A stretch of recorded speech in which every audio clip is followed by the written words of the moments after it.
Hi, everyone. Thank you for joining in. It's 11:01. So I am Ajay. I am the Vice President for IT and EdTech here at Resonance. I'm also an IITian. I'm from IIT Roorkee in the year 2001. So today we are going to start our second episode of Meet the Toppers. Today we have Parth and Kumar Satyadarshi. So I would request Parth and Kumar Satyadarshi to have their webcams on, please, and unmute themselves if possible.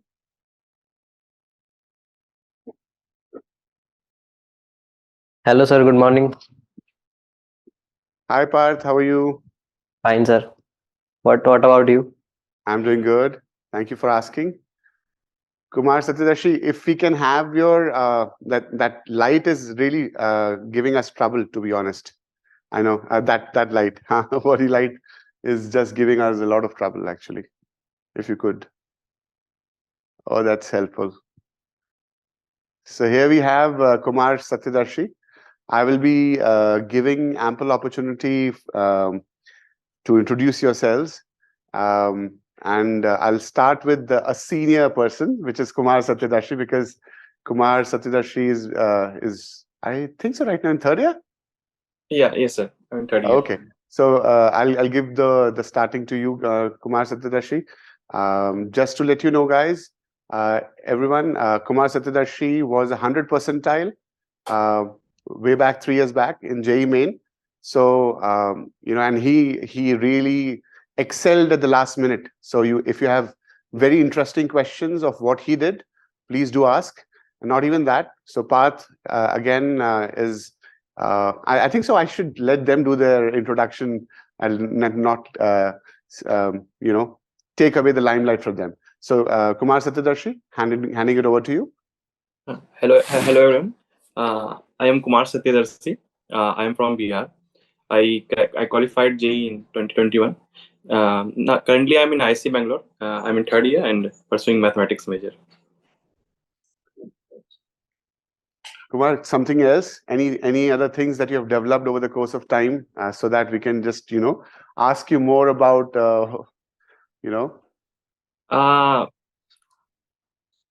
like I mean, no, like I'm after coming to college, it's a different thing what we have done during JEE time. So it's very different part of life. Totally and hope agree.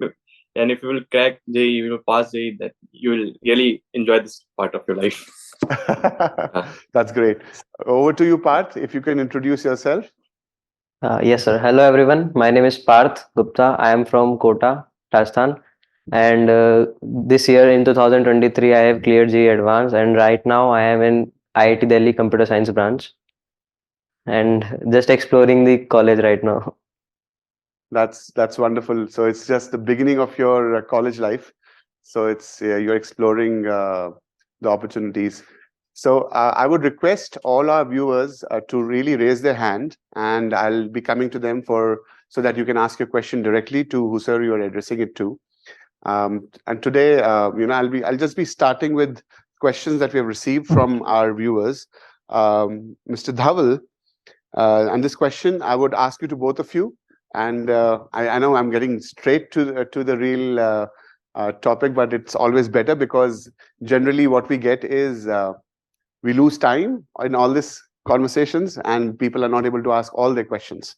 So Mr. Dhaval asked, how to study smartly to get top ranks in IIT JEE exam, which is my aim, as is his aim. So Kumar, if you could suggest. Okay. So one of the thing is like following whatever the teachers are saying, whatever they are asking you to do, and be consistent with that thing. Like whatever they are asking, like if they are asking for some questions, homework, whatever they are asking, please do it, and please do it properly with all your honesty. First thing is that is what makes the path for these type of examinations. And another thing is your hard work. Okay, so that's very well said. Parth, any views that you have on this? Hmm. By the way, whatever he said was the truth. And another we can like consistency is the most important thing, I guess, to achieving a good rank in JEE. सो एक question है इसी से निकलता हुआ, consistency बोलते किसे हैं? मतलब एक लेमैन के लिए, बिल्कुल एक लेमैन भाषा के लिए हम लोग कंसिस्टेंसी किसे बोले? बहुत इंटरेस्टिंग चीज है क्योंकि लोगों को नहीं पता कंसिस्टेंसी किसे कहते हैं. Like practicing your regular work daily. Okay, so like if you are preparing for JEE, you have to do your homework daily. You have to prepare, matlab, have to attempt questions daily, have to revise daily. Like being consistent with your studies. It's for like JEE preparation here. Okay okay, so that is what is consistency, कि आपको जो काम करना है वो daily करना है और करते रहना है. एक फॉलोअप क्वेश्चन है which is also related to this. Generally बच्चे एक ही क्वेश्चन में अटके रह जाते हैं. How do they cross that bridge कि नहीं अच्छा ये क्वेश्चन नहीं, अब अच्छा अब दूसरे को देखता हूँ, नहीं हो रहा क्वेश्चन, ठीक है काफी देर ट्राई कर लिया, 1 घंटा ट्राई कर लिया, 2 घंटा ट्राई कर लिया, पर देन नाउ व्हाट, अब क्या उस पर लगे रहे या व्हाट इज रॉन्ग. और खासकर लास्ट टाइम पे ही ये क्वेश्चन जरूर आता है कि सर पता नहीं अब समझ नहीं आ रहा, सब लगता था सब कुछ आता है लेकिन अब नहीं आता. यस, वो एक होता है कि हमेशा लगता है कि कुछ ना कुछ कमी रह गई है, कुछ ना कुछ अभी और मेहनत कर सकते हैं. तो इट्स लाइक कॉन्फिडेंट रहना चाहिए. और रही बात कि क्वेश्चन की अगर किसी में स्टक कर गए तो थोड़े टाइम के लिए उसको लीव करो और उसके बारे में और जानो कि मतलब कुछ concept if we are missing something in this और ask to teachers otherwise like. Okay Kumar, if you have any words on this, क्या या बोलोगे आप? लाइक अगर मतलब ऐसा आपने बोला कि जब एंड होता है प्रिपरेशन तो होता है तो ज्यादा ही आता है, बट दो केसेस हो सकते हैं. या तो जब आप उस टॉपिक को फर्स्ट टाइम कर रहे हो तो आप फंस रहे हो किसी क्वेश्चन में, और सेकंड की जब आप अंतिम में अपने प्रिपरेशन को जब, तो जब आप शुरू में फंस रहे हो डेट्स वो इसलिए होता है क्योंकि आप नए हो टॉपिक के लिए अभी. तो उस समय अगर आपसे नहीं भी हो रहे हैं उसमें उस चीज का कोई दिक्कत नहीं है उस समय. बट एंड में अगर आपसे नहीं हो रहा, इट मीन्स कहीं ना कहीं आप कुछ लैग कर रहे हो चीजों को लेके. अगर आपको टाइम लग जा रहा है क्योंकि अगर आप सेम क्वेश्चन पे आके फिर से टाइम लगा रहे हो, it means there some problem with you. तो आपको एक्चुअली उसमें आप अपने टीचर से कंसल्ट करो कि आखिरकार ऐसा क्या है, अपने गलतियों को पॉइंट आउट करना होगा उस पॉइंट पे. और ऐसा होगा कि आपको अगर ऐसे क्वेश्चंस अलग करने होंगे जिसमें आप फंस रहे हो, क्योंकि दो टॉपिक्स आपको पता चलेगा, उससे आपको ये पता चलेगा कि आपके टॉपिक्स कमजोर कहाँ है एंड मोमेंट पे. That will really helpful. तो क्वेश्चन में फंसना गलत नहीं है, अगर एक नजरिए से देखें वो आपका कमजोरी बता रहा है एंड पॉइंट पे, तो आप ठीक कर सकते हो उस चीज को पॉजिटिव वे में लेके, I think. And a very famous saying from Albert Einstein goes like this, that I'm not intelligent, I stay with the problems longer. I think so that's more of a learning mode, as Kumar rightly said, कि भाई दो time है जब आप question solve करने में अटक सकते हैं. एक जब आप सीख रहे हैं, जो टॉपिक नया सीख रहे हैं, उस समय आप थोड़ा सा धैर्य रखिए, अटके रहिए, कोई बात नहीं. आई think so this is what Kumar said. And जब लास्ट मिनट आ जाता है, अगर कुछ गड़बड़ है तो या तो आपको सही में वो नहीं आता है, वो टॉपिक नहीं आता है, आप उसको रीवैल्यूएट करिए, टीचर से बात करिए कि सर इसको अप्रोच कैसे करना चाहिए था, क्या करना चाहिए था. So that would be a better way to go about it. So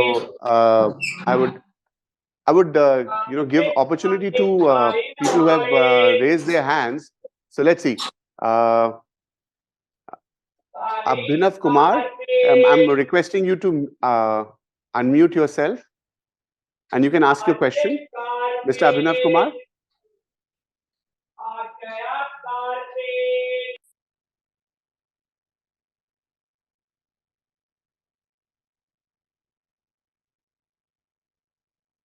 Okay, I think so. Mr. Abhinav Kumar has lowered his hand. Maybe that was a mistake. So the next person who has raised their hand is Pradeep Kumar Patel. If you could ask your question. I've asked you to unmute, please. Hello, नमस्ते भैया. नमस्कार Pradeep. Please address करिए किससे सवाल है आपका और क्या सवाल है. मेरा कुमार भैया से सवाल है. ओके. हाँ भैया, मैं फर्स्ट टाइम जेई की तैयारी कर रहा हूँ. मैं साल ड्रॉपर ईयर में हूँ. मैंने 11th 12th में इसकी जेई की तैयारी नहीं की थी और अपना बोर्ड पे ही फोकस कर रहा था. तो मेरे को अभी जो फर्स्ट ईयर है तो मेरे को बहुत प्रॉब्लम आ रही है. मैं उतना अच्छा कर नहीं पा रहा हूँ जितना बाकी बच्चे कर रहे हैं क्लास में. और जेईई मेंस का तो अब 1 मंथ ही बचा है, तो मैं कैसे चीज़ों को सीखूँ कि कम समय में ज़्यादा चीज़ों को सीखूँ कि अच्छा स्कोर कर सकूँ जेईई और एडवांस में?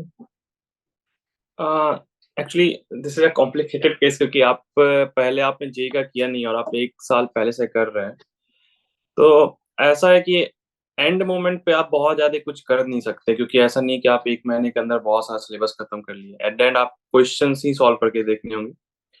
और दूसरा चीज़ वो थोड़ा-सा लगता है एट द एंड कि आपके अगल-बगल के लोग अच्छा कर रहे हैं और आप थोड़ा-सा उस चीज़ को आप इग्नोर थोड़ा-सा कर सकते हैं इस पॉइंट पे, क्योंकि वो आपका टाइम ही वेस्ट करेगा एट द एंड। तो आप ऐसा करो कि आप पीवाईक्यूज या जो भी आपके पास क्वेश्चन बैंक्स है, उस पे ज़्यादा फोकस करो, ताकि 1 महीने का जो अभी आपके पास टाइम है, उसको आप मोस्टली क्वेश्चन सॉल्विंग पे आप टाइम को उस टाइम को उस पे यूज़ कर सकें।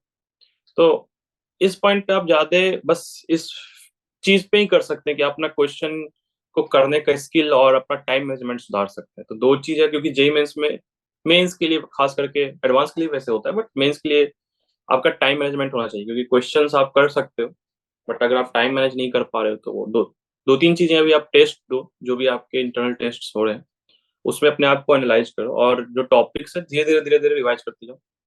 मोस्टली आप अगर रैंक के लिए जाओगे या फिर सिर्फ़ पास के लिए जा रहे हो कि सिर्फ़ पास होना है और एडवांस निकालना है, तो आप बेसिकली केमिस्ट्री हो गया, उसमें आप जो भी रटने वाला पार्ट है, जिसको आपको याद करके ही जाना है, तो आप उसको अच्छे से याद कर लो। Same applies on maths and physics also, because आपको फॉर्मूलेज और जो भी चीज़ें उसको याद रखनी होंगी और वहाँ जो भी उसको अप्लाई करके, तो वो आप क्वेश्चंस करके सीखोगे। तो मोस्ट मेरा यही एडवाइस है कि आप क्वेश्चंस करो अभी इस पॉइंट पे जितना हो सकता है। भैया मैं अभी टेस्ट दे रहा हूँ तो मेरे 150 टू 170 मार्क्स आ रहे हैं जेईई मेंस और जेईई एडवांस दोनों टेस्ट में। तो मेरा मैथ बहुत वीक चल रहा है, तो मैं उसमें मैथ में कैसे अच्छा कर सकता हूँ? मैथ के को नहीं, मैंने आपको इसी बोला ना कि इस पॉइंट पे आप अपना कोई भी इम्प्रूवमेंट एक्स्पोनेंशियल नहीं कर सकते हो। तो अगर आपका मैथ वीक है, ठीक है, आप उस पे प्रैक्टिस करो, बट जो आपका स्ट्रॉन्ग है, उस पे ज़्यादा फोकस करो। क्योंकि अगर जो आपका स्ट्रॉन्ग है, आप अगर उसमें अच्छा कर दिए, तो that will be very nice. और 150-170 अगर आपके मार्क्स आ रहे हैं, तो आप अपना टारगेट को उस हिसाब से लेके चलो, जो आपको प्रेशराइज़ ना करे। अगर आपके इतने मार्क्स आ रहे हैं और 1 महीना आप चाहोगे आप यू विल गो फॉर 300 या समथिंग, तो दैट विल प्रेशराइज़ यू। तो आप इस हिसाब से चलो कि आप 200-250 जो भी आप स्कोर को अचीव करना चाहते हो, उसको आप टारगेट लेके चलो और जो आपका स्ट्रॉन्ग है, उस पे अच्छा फोकस करो। जो वीक है, उस पे फोकस करना है, बट इतना नहीं कि आप अपने स्ट्रॉन्ग वाले पार्ट को ही भूल जाओ। तो Okay. Thank you, Kumar, and thank you, Pradeep, for asking your question. आप में से किसी और को कोई question हो, please raise your hand and I'll give you an opportunity. In the meantime, I have a question from Rashi, and this would be addressed to Parth. Parth, please tell how to manage time effectively. A very tough question. ये हर बार question हर बार आता है, but how to manage time effectively? ये time management is like कि आपको different different schedule try करने होते हैं खुद से ही अपनी प्रिपरेशन के ड्यूरिंग। उसी अकॉर्डिंग आप टाइम मैनेजमेंट कर पाओगे। फॉर एग्जांपल, अगर आपको लगता है कि आप सुबह उठ के जल्दी पढ़ पाते हो और जल्दी अच्छे से समझ में आता है आपको, कुछ लोगों को लगता है उनको रात को ज़्यादा अच्छे से समझ में आता है। और तो you have to schedule your plan according to yourself. And another thing is you can use interstices. Like कई बार ऐसा होता है कि बहुत छोटे छोटे हमारे पास टाइम पीरियड्स होते हैं, हम उसमें सोचते हैं कि हम अभी ना पढ़ें, बाद में एक लंबी सिटिंग लेके पढ़ेंगे, लेकिन वो छोटे छोटे करके बहुत ज्यादा टाइम क्रिएट कर देते हैं। So it's like if you work in those interstices you will get more time and your work will be done properly in the time, I guess. Totally agree, actually. So just able to relate. मेरी mummy, when I was preparing for JEE, used to say कि यार रात भर बैठ के पढ़ते हो, राक्षस योनि में पैदा हुए हो क्या? Things like that. लेकिन हर एक का अपना एक सेटअप होता है. I think so. You know how you are comfortable with your, कहाँ पर एफिशिएंसी शायद ज्यादा आती है, कहाँ पर ऐसा लगता है कि हाँ this is actually working for you. और बिल्कुल राइटली सेड पार्थ, काफी सारे स्केड्यूल्स ट्राई करने। इनफैक्ट आई रिमेम्बर मैं तो पेन तक को ट्राई करता था, क्योंकि हमारे टाइम पे सब्जेक्टिव पेपर्स होते थे और I used to literally check my पूरे एग्जामिनेशन देने के बाद कि यार मैं कितना लिख पाया, मतलब किस पेन से मुझे कंफर्टेबल फीलिंग आ रही है। ये छोटी छोटी सी चीजें हैं जो कि आपकी स्पीड को बढ़ा देती हैं। But I totally agree. I mean अगर पेन ही ना चल रहा हो तो दिक्कत हो जाती थी, डिफरेंट डिफरेंट पेन रख लो, क्या हो रहा है. बट छोटी छोटी चीजें हैं which we have to try over a journey of possibly 2 years or 3 years, whatever time you have, and that would be a good way. So effectively, just a follow-up question, and Kumar, if you can actually also help in this. So एक normal schedule में कितने घंटे पढ़ना चाहिए? Again, time management ठीक है, but last Meet the Toppers में भी एक individual ने एक question पूछा था कि सर मैं 6 घंटे lectures देखने के बाद and I was मेरे से एक question भी नहीं हुआ. पहली बात तो मैंने बोला भी था उस time, and everybody there also like 6 घंटे, this is just unreal. But what do you suggest, like how the day should look like when you are starting your journey, say class 11th में है, some of the viewers would be in class 11th, so what would you suggest, how should they plan their day? And I think so this can be answered by Parth also once he has this real near experience. But Kumar, we'll go with you first. तो actually जब मैं 12th में था residence में, तो वहां मैं बोला था कि after the lecture, like lecture was used to be of 6 hours, तो उसके बाद वो बोलते थे कि you have to study at least 6 hours मोर.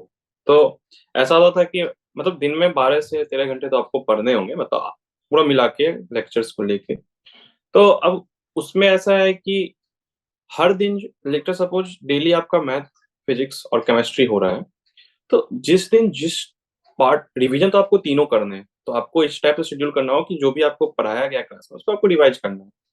उसके बाद जो भी टॉपिक्स ऐसा लग रहा है कि आज मैथ्स में हैवी चीज हुआ है, मतलब मैथ्स आज क्लास में मुझे कम थोड़ा सा समझ में आया, तो आपको उसके हिसाब से टाइम मैनेज करना होगा कि किस सब्जेक्ट को कितना टाइम देना है.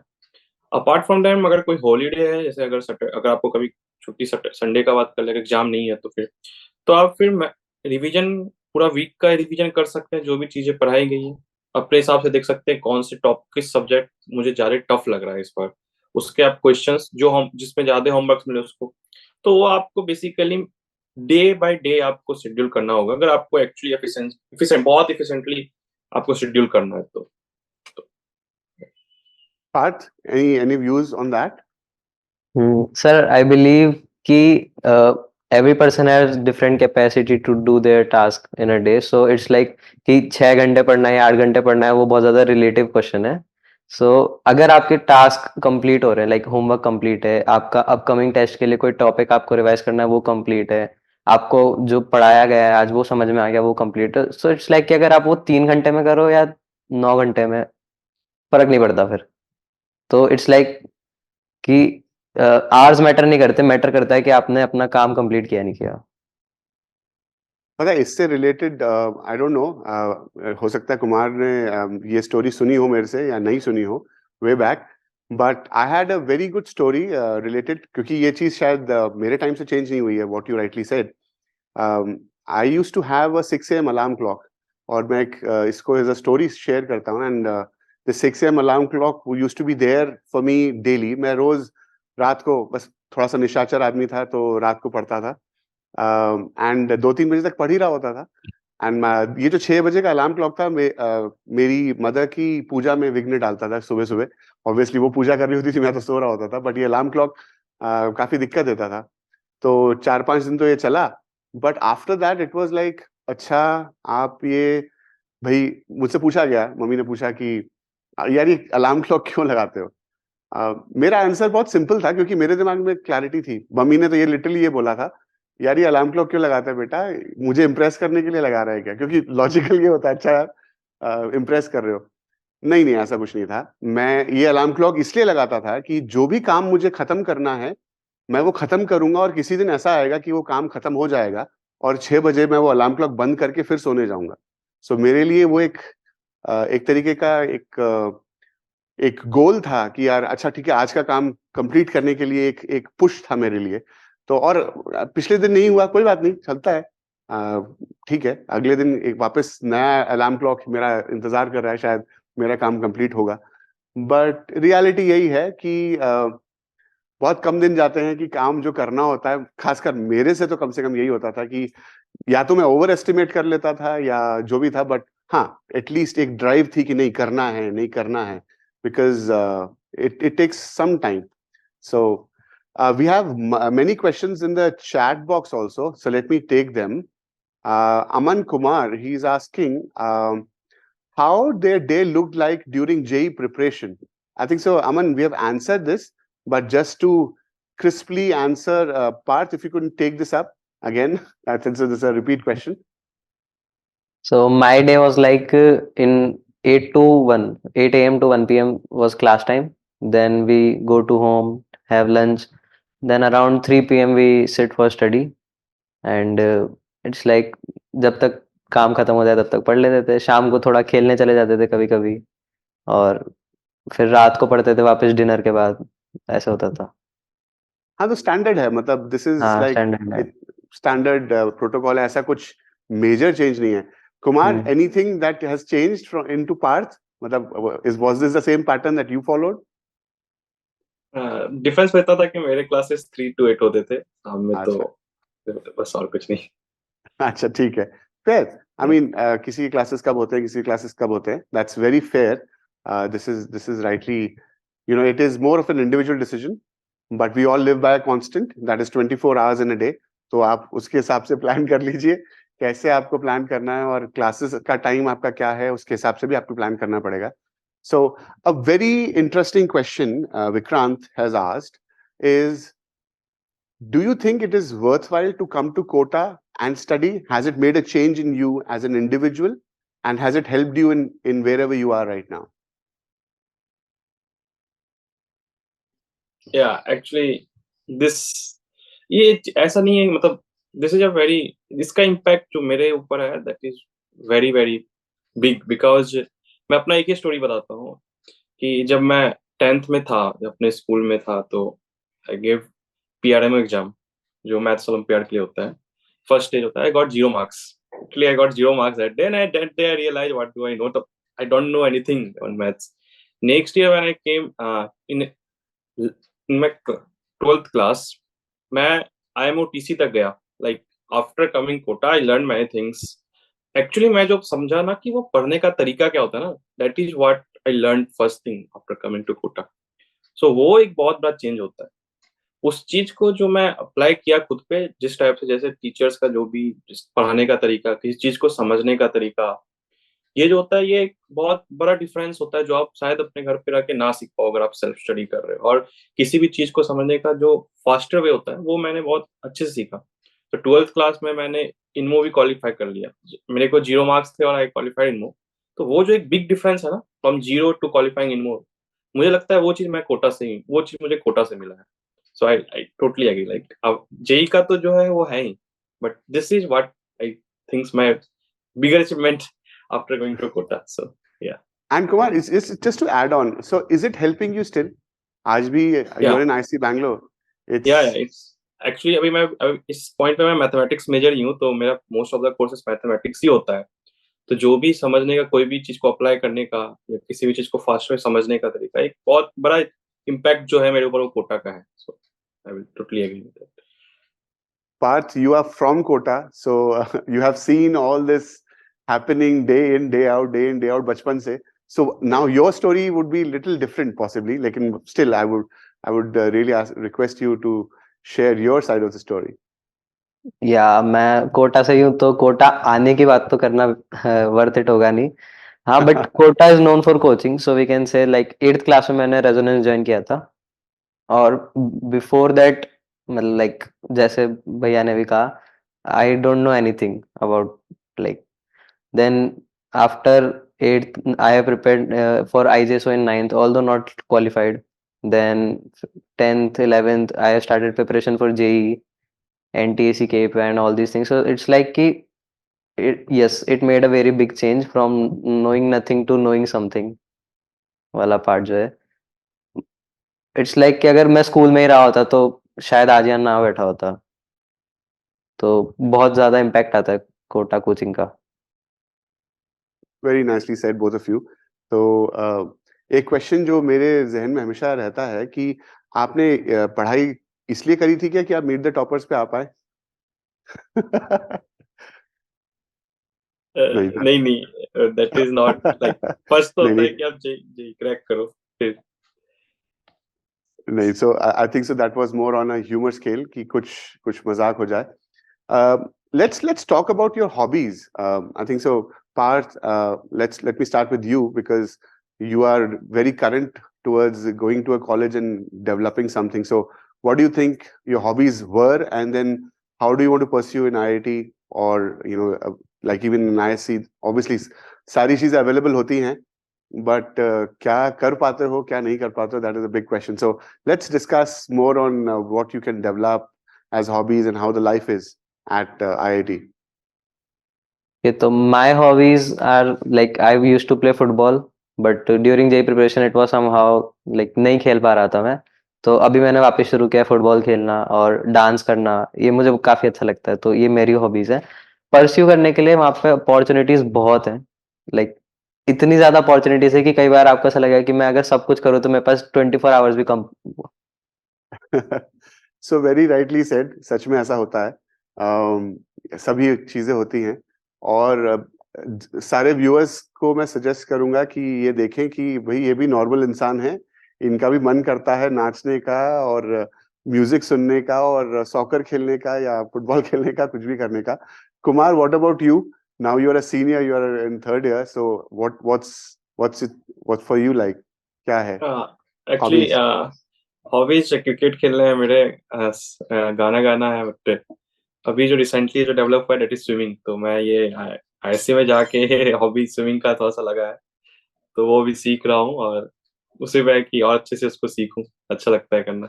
आप डेवलप कर सकते हो नए हॉबीज आप जब जाओगे, क्योंकि आपके पास बहुत सारी चीजें होंगी सामने करने के लिए और आपको बहुत सारी चीजें होंगी, इसमें आपको बहुत मजा आएगा. तो I think that is what वो डेवलप होते रहेगा time to time, I guess. That's nice. I think so. We lost Parth just to check, just indicating my team if what happened to his connection. So they'll look into it. In the meantime, let's take more questions. There are more questions on the chat box actually. Not sure why people are not asking. आप अपना हाथ खड़ा कर सकते हैं और directly पूछ सकते हैं अगर पूछना चाहें. But I'll do that. So Mr. Arif Akhtar. Are you guys prepared from your home? And let me know you guys take drop. Okay. तो आपने घर obviously ये आंसर हो चुका है आरिफ. ये like दोनों आए थे Kota and in fact Partha तो कोटा से ही है. So obviously let me add him to the pin. Okay. Yeah. So okay. Arif, आपका क्वेश्चन तो आई थिंक सो आंसर हो चुका है already. I'll go to the next person who is asking. This is an anonymous participant. I feel rigid body dynamics chapter is very tough. Should I leave it for main? Parth? Rigid body dynamics हाँ थोड़ा tougher side पे होता है. But अगर बिल्कुल नहीं हो पा रहा है तो छोड़ दो, क्योंकि अब 1 मंथ का ही टाइम बचा है कह सकते हैं. लेकिन ट्राई करते रहो तो ज्यादा बेटर होगा. इट्स लाइक कि सम मतलब किसी भी कॉन्सेप्ट का कुछ इजियर पार्ट तो होता ही है जो बेसिक्स होते हैं. तो अगर आप बेसिक्स ही सीख जाओ तो मे बी पॉसिबल है कि इजी क्वेश्चन आपसे हो जाए एग्जाम में उसका. सो बिल्कुल छोड़ना तो सही नहीं रहेगा.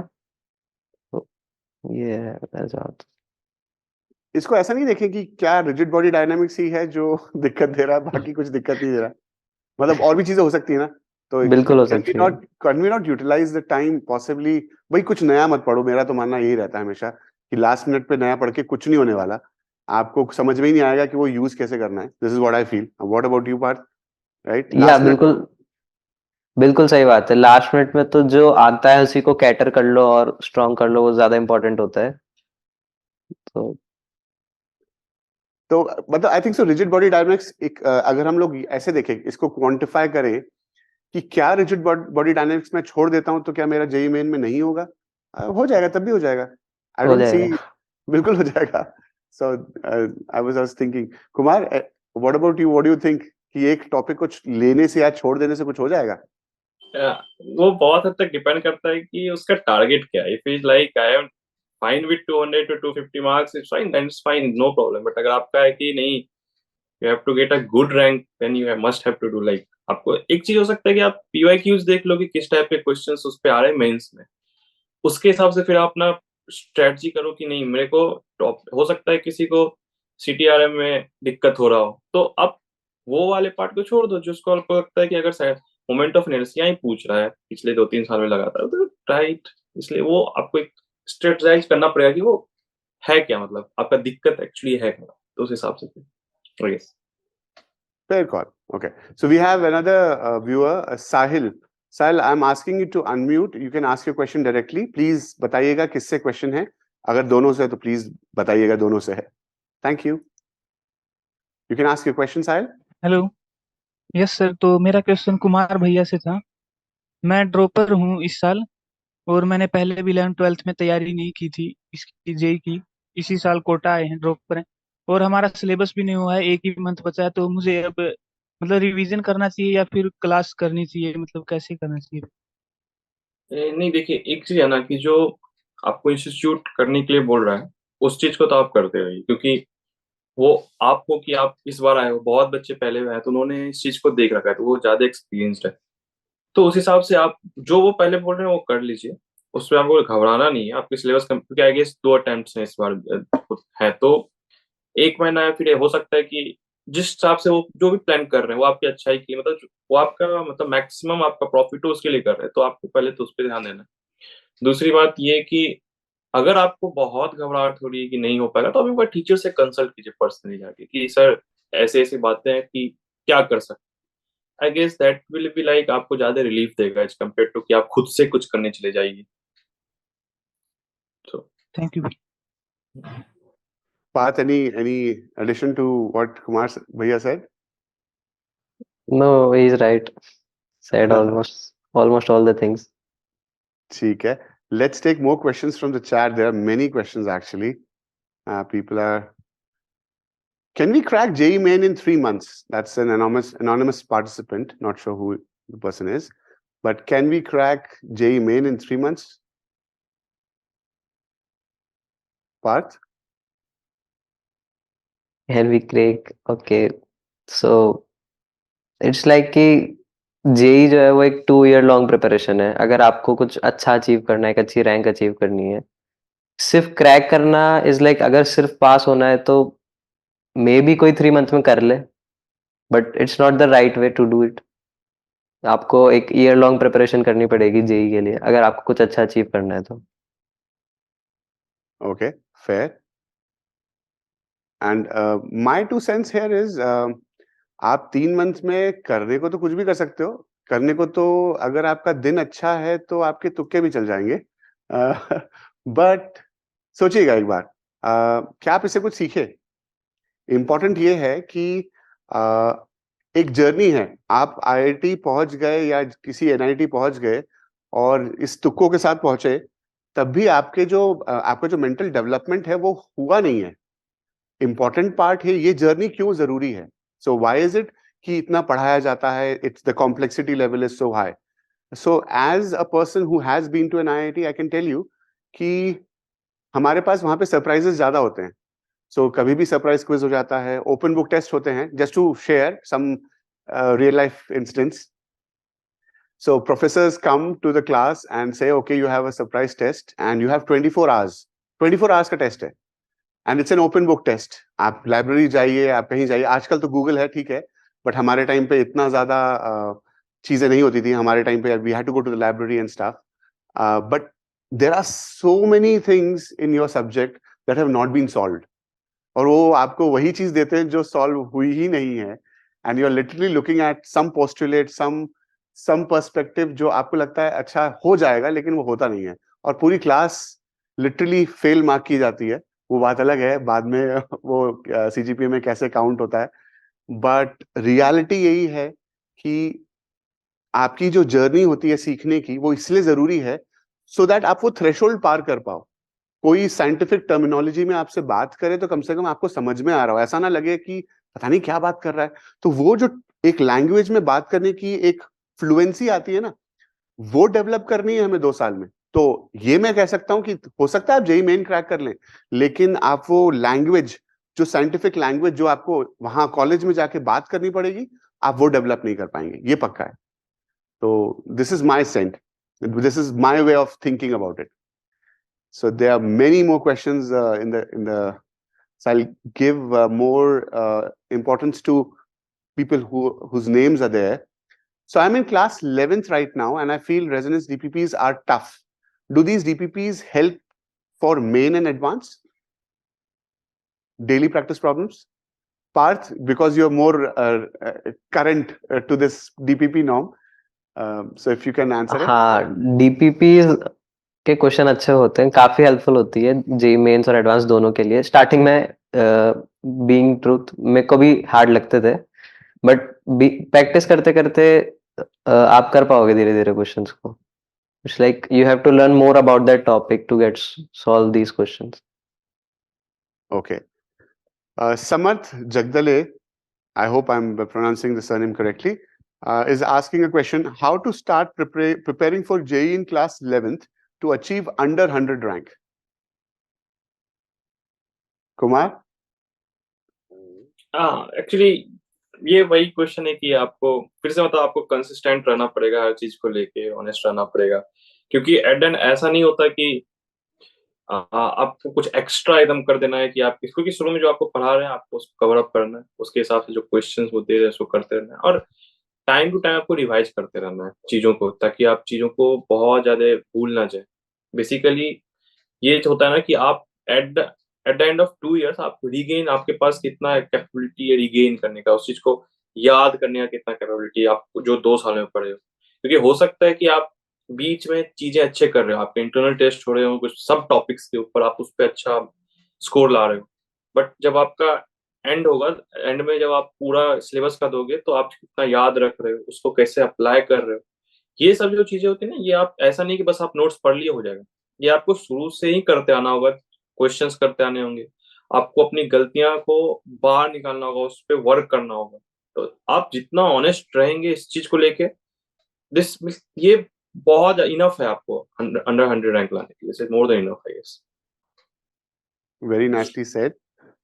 So a very interesting question, और बहुत लंबा question है. Satyajit is asking, how did you used to solve question during your JEE preparation? Many aspirants struggle for solving questions after so much practice. Through what you suggest upcoming JEE aspirants about problem solving skills? Question for Parth. Okay, so question solve करने के लिए हाँ ठीक है. तो basically ना हर एक question को सॉल्व करने का एक सिंटैक्स होता है, एक तरीका होता है, ठीक है. तो या तो आप वो तरीके को समझो और उसको अप्लाई करो फर्दर क्वेश्चंस में. फिर बात आती है कई जगह नए क्वेश्चंस भी आ जाते हैं, तो वो तरीकों को सीखने से आप और चीजें डेवलप कर सकते हो, लाइक और खुद से तरीके निकाल सकते हो क्वेश्चंस को करने के लिए. मतलब it's like practice is must for solving questions. Chalo, let me also share my view on this. I think so. JEE की जर्नी जो है, और या इवन नीट की जर्नी, मैं बोलता हूँ, is related to pattern recognition. Especially when you have complexity, every question is a pattern. It fits a pattern. वो पैटर्न अगर एग्जाम में आपके सामने पहली बार आता है तो आपसे होगा या नहीं होगा, इट इज वेरी सब्जेक्टिबल, बहुत मुश्किल हो सकता है. वो पैटर्न आपने कभी देखा ही नहीं है, सोचा ही नहीं है कभी. बट एज अ इंस्टीट्यूट हमारा काम यही होता है कि सारे जो पैटर्न्स हैं वो एटलीस्ट डिस्कस कर लीजिए. Even if you look at your lectures, they go in a sequential order which are actually discussing the patterns. अच्छा, ऐसा हो जाएगा तो क्या होगा, अगर ऐसा होगा तो क्या होगा, इसमें ऐसा मिक्स कर दें तो क्या होगा. Even DPPs are of that nature. So when we think about कि एक क्वेश्चन कैसे बनाया गया है, और खैर ये एक लेवल लाने में भी मैं मानता हूं कि ऐसा नहीं कि हर एक जने का ये लेवल आ जाता है, but there two things.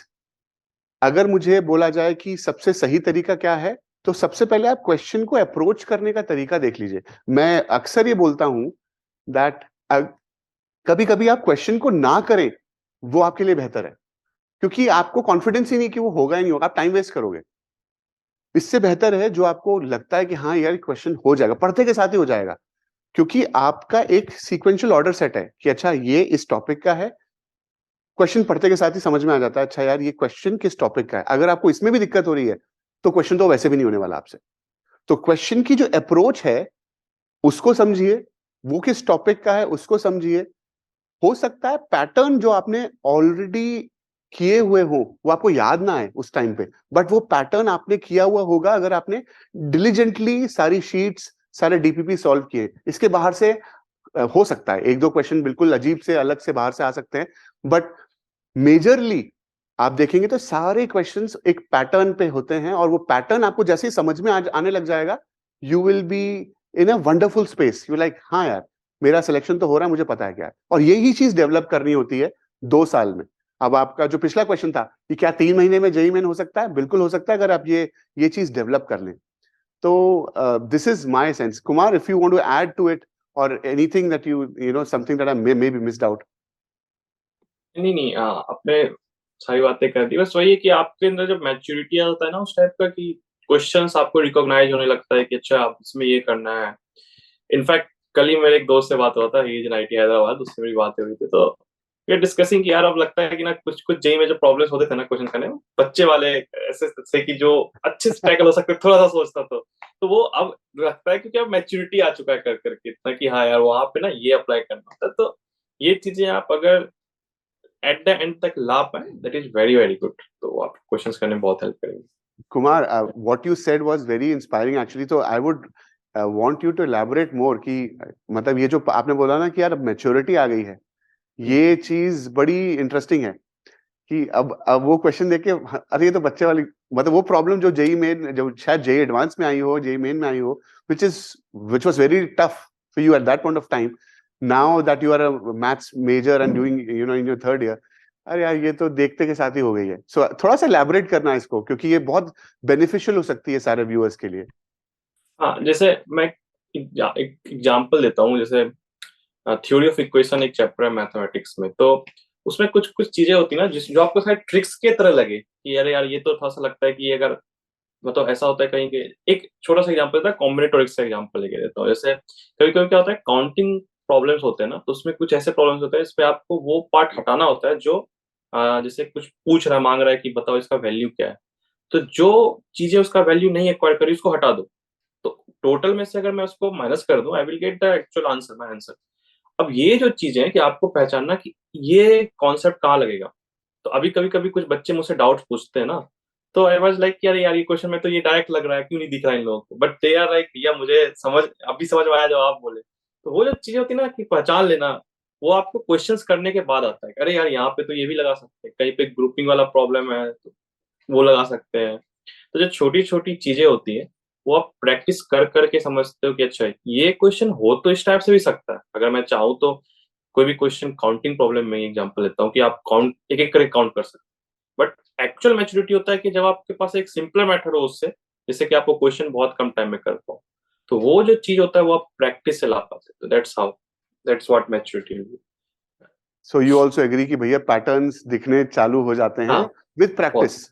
I think so both Parth and Kumar both are suggesting same thing कि आप मेहनत करिए, फल की कामना हो जाएगी बाद में, लेकिन आप once you start doing that, the core consistency वाली कि नहीं मुझे तो करना है, आई थिंक सो ऑटोमेटिकली आपको दिखने लग जाता है कि क्या पैटर्न है, क्या चीजें हैं।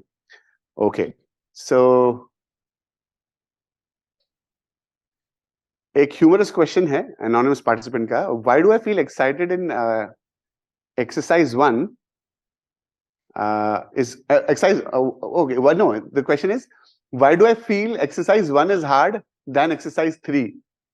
ये तो पार्थ you can suggest ऐसा, ये तो ह्यूमर क्वेश्चन हो गया है तो सही में। इसके लिए ऐसे कह सकते हैं कि एक्सरसाइज 3 तक आते आते क्वेश्चन करने का तरीका समझ में आ जाता है, तो अब करना आसान है। पहले नहीं आ रहा था, स्टार्टिंग थी एक्सरसाइज 1। ओके ओके, सही है।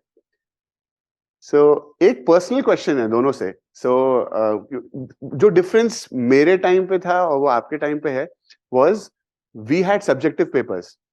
So what do you think is more tougher, I would say? मतलब क्या, एक पर्सनल क्वेश्चन है मेरा, हमेशा पूछ लेता हूं मैं।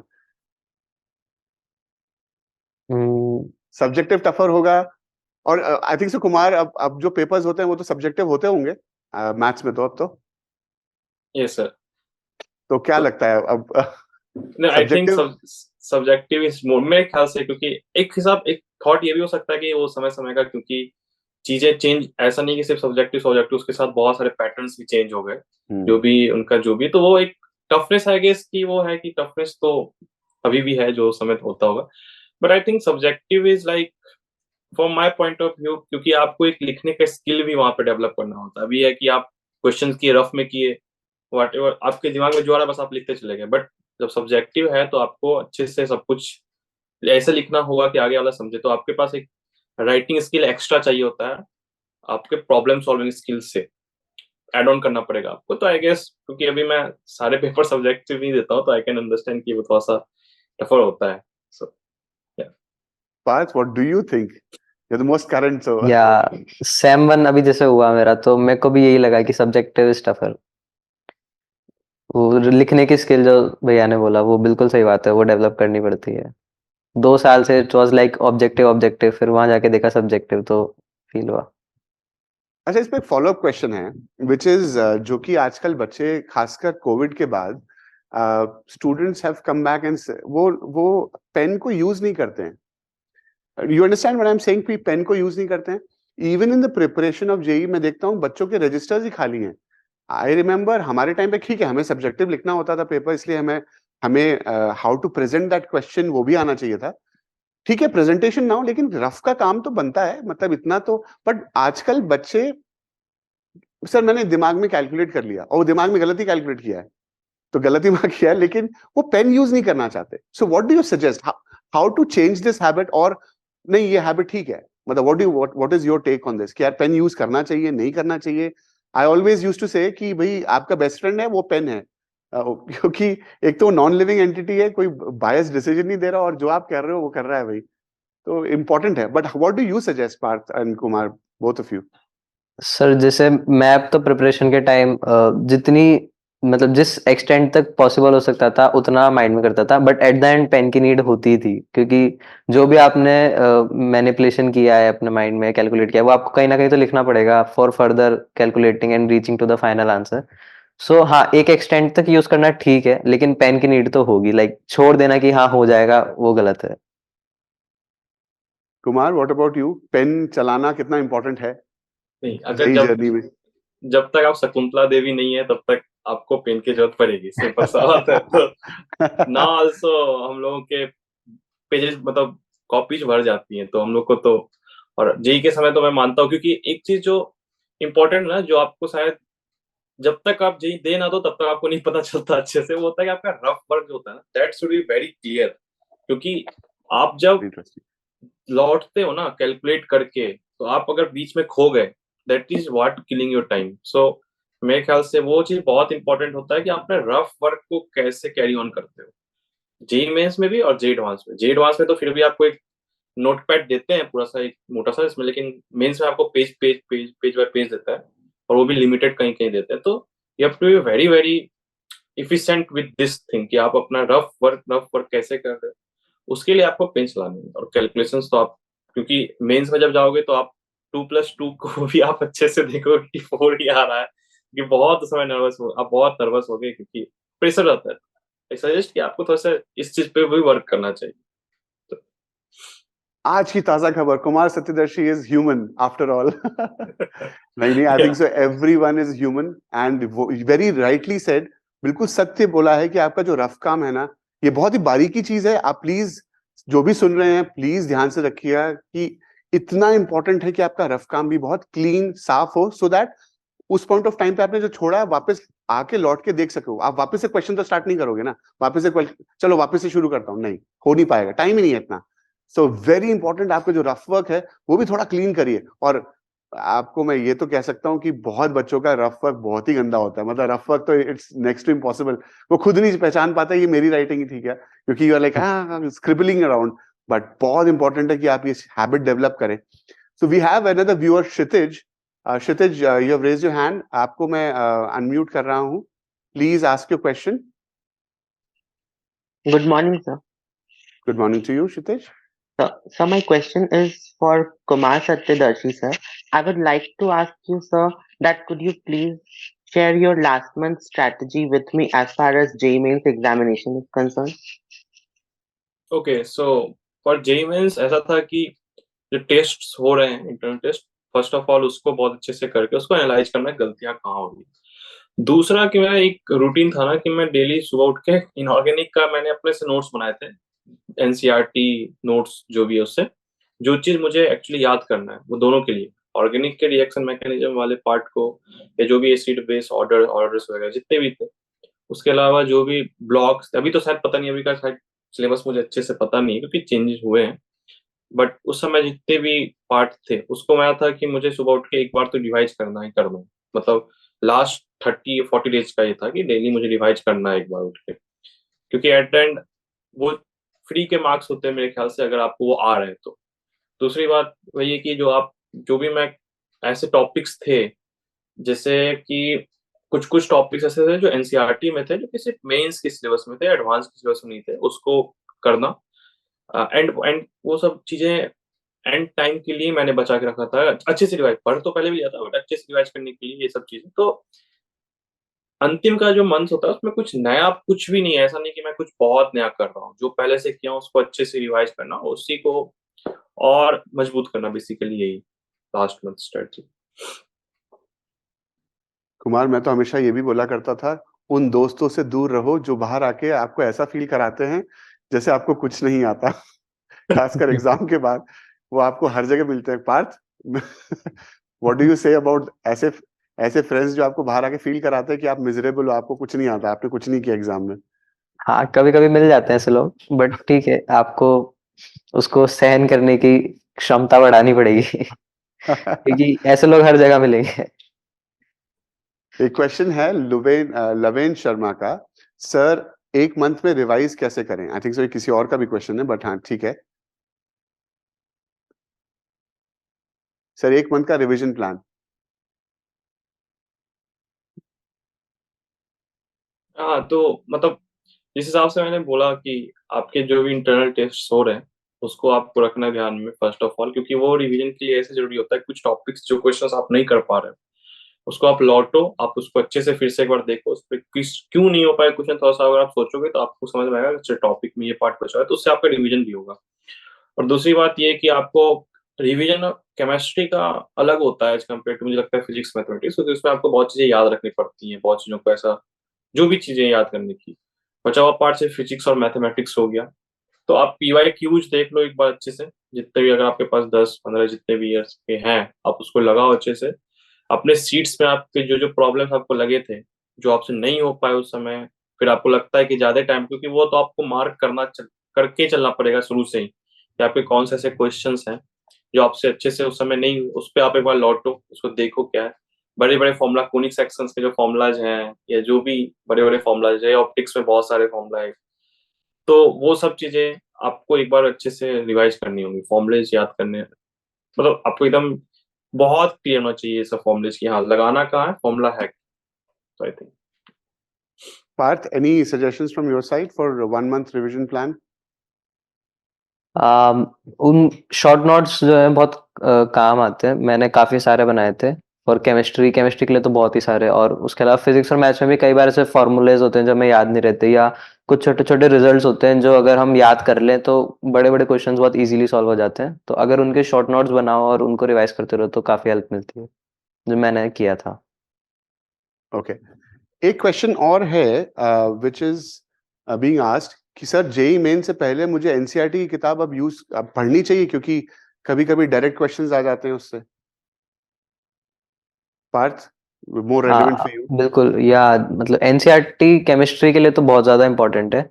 और मैंने जो भी शॉर्ट नोट्स के बारे में भी बोला, तो इट्स लाइक कि बार बार पूरी पूरी एनसीईआरटी पढ़ना का टाइम होता नहीं है, तो एक बार पूरी एनसीईआरटी पढ़ के और जो जो चीज़ें याद करने की होती हैं, क्योंकि हम प्रीवियस ईयर क्वेश्चन करते हैं तो हमें पता चलता है कि अच्छा लाइन टू लाइन क्वेश्चंस आ रहे हैं, तो इस तरह के और भी क्वेश्चंस आ सकते हैं।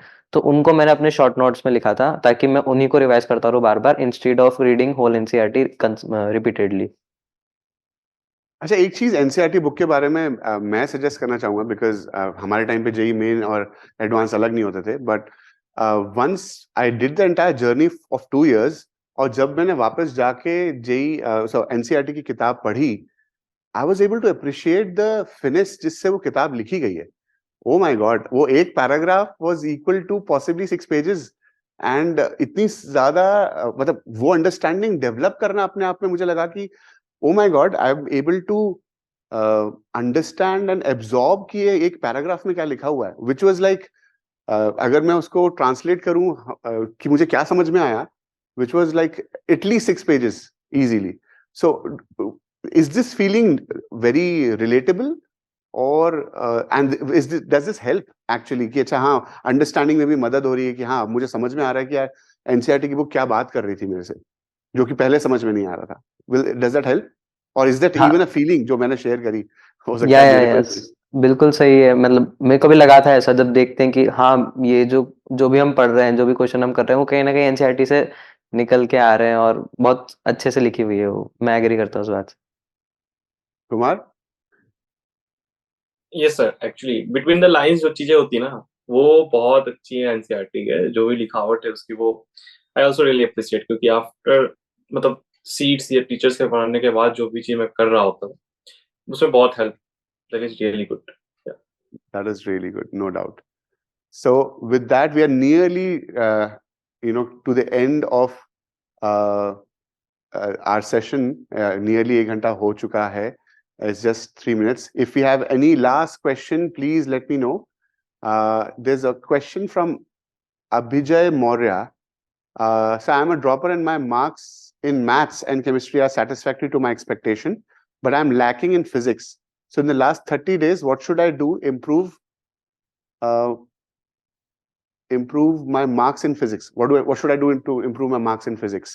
Parth? ओके, तो सर जैसा फिजिक्स जो है हमको बीकेएम सर ने पढ़ाई थी, तो वो हमेशा से कहते थे कि जो फिजिक्स में अगर आपको बेसिक्स आते हैं ना, आपको अगर रूल पता है, तो आप उस रूल से कितना भी इजी और कितना भी हार्ड क्वेश्चन कर सकते हो, अगर आपको सिर्फ रूल्स पता है. तो मैं यही सजेस्ट करूंगा कि रूल्स अच्छे से याद कर लो और उनको कैसे यूज करते हैं उनका कुछ कुछ एप्लीकेशन देख लो, तो आप हार्ड क्वेश्चन भी कर पाओगे इजीली. एंड हमारे ही चैनल पे एक्चुअली बीकेएम सर ने एक वीडियो डाला है related to the last time preparation. So that's a ठीक ठाक I think so 40 minutes का वीडियो होगा, 40 plus का, but that's a wonderful video. So if our viewers want to refer to that, just go to our YouTube channel and वहाँ पर BKM sir ने और detail में बताया है कि आपको सिंपली जेई मेन क्वालिफाई करने के लिए आपको क्या करना है. मतलब ठीक है, अब तक तो कुछ नहीं किया, लेकिन अब क्या कर सकते हो. So that is still there.